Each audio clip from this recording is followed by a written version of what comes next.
Character, নতুন বন্ধু আর নতুন পেট পুরোপুরি কনফার্ম হয়ে গেছে, কারণ অ্যাডভান্স সার্ভারের ক্লিপ কিন্তু আমার কাছে এসেছে। তো চলো একের পর এক ডিটেলসে বলে দিই। তো প্রথমে নতুন ক্যারেক্টারটা তোমাদেরকে দেখাই। তো গাইস তোমরা এখানে দেখতে পাচ্ছ আমাদের যে নতুন ক্যারেক্টারটা সেটা এরকম টাইপেরই লাগবে, আর গাইস ভিডিওতে কিন্তু ক্যারেক্টারটা এরকম টাইপেরই লাগবে, আর ক্যারেক্টারের যে অফিসিয়াল ব্যানার সেটা কিন্তু তোমরা দেখতে পাচ্ছ। তো নতুন ক্যারেক্টার কিন্তু এটাই হতে চলেছে।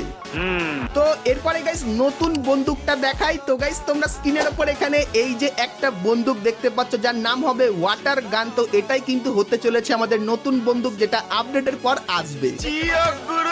তো এরপরে গাইস তোমাদেরকে আমাদের নতুন একটা ইভেন্টের ব্যাপারে বলে দিই। তো ইভেন্টের যে অফিসিয়াল ব্যানার সেটা তোমরা এখানে দেখতে পাচ্ছ, আর গাইস নতুন যে ইভেন্টটা সেটা কিন্তু হবে ওয়াটার থিমের উপর, আর এগুলো কবে আসবে সেটা বলবো, তো দেখতে থাকো। আর এখানে যে দুটো বান্ডিল দেখতে পাচ্ছ এটা কিন্তু গাইনার ডিজাইন করা নতুন বান্ডিল, আর তোমরা স্ক্রিনের উপর এখানে এই যে কিছু বন্দুকের স্কিন দেখতে পাচ্ছ। তো এই স্কিন গুলো গাইস তোমরা কিন্তু আপকামিং সময় আমাদের গেমের ভেতরে দেখতে পাবে। তাছাড়া গাইস গাইনা কিন্তু একটা নতুন এবং ইউনিক টাইপের কিন্তু পেট ডিজাইন করেছে, তো সেটা কেমন দেখতে চলো দেখাই। তো গাইস তোমরা এখানে দেখতে পাচ্ছ ঘোড়া কিন্তু হতে চলেছে আমাদের নতুন পেট, আর গাইস এই পেটটা কিন্তু অন্যান্য গেমে এরকম টাইপের কিন্তু কাজ করে। আর গাইস যতখানি জানতে পারলাম এই পেটটা ব্যবহার করলে তোমার মুভমেন্ট স্পিড কিন্তু বেড়ে যাবে, তার সঙ্গে হয়তো তুমি ঘোড়ার পিঠে উঠেও কিন্তু এরকম টাইপের যেতে পারো। তো নভেম্বর মান্থের 20 তারিখে কিন্তু অ্যাডভান্স সার্ভার ওপেন হবে, তখন এই সমস্ত জিনিসগুলোর কিন্তু ফুল রিভিউ তোমাদেরকে করে দেখাবো। তো তার জন্য সাবস্ক্রাইব, ফলো আর লাইক করতে কিন্তু ভুলো না। আর গাইস এই যে জিনিসগুলো দেখালাম এই জিনিসগুলো তোমরা আমাদের গেমের ভিতরে এপ্রিল মান্থের প্রথমেই কিন্তু দেখতে পেয়ে যাবে, সেই ব্যাপারটাও তোমাদেরকে বলে দিলাম।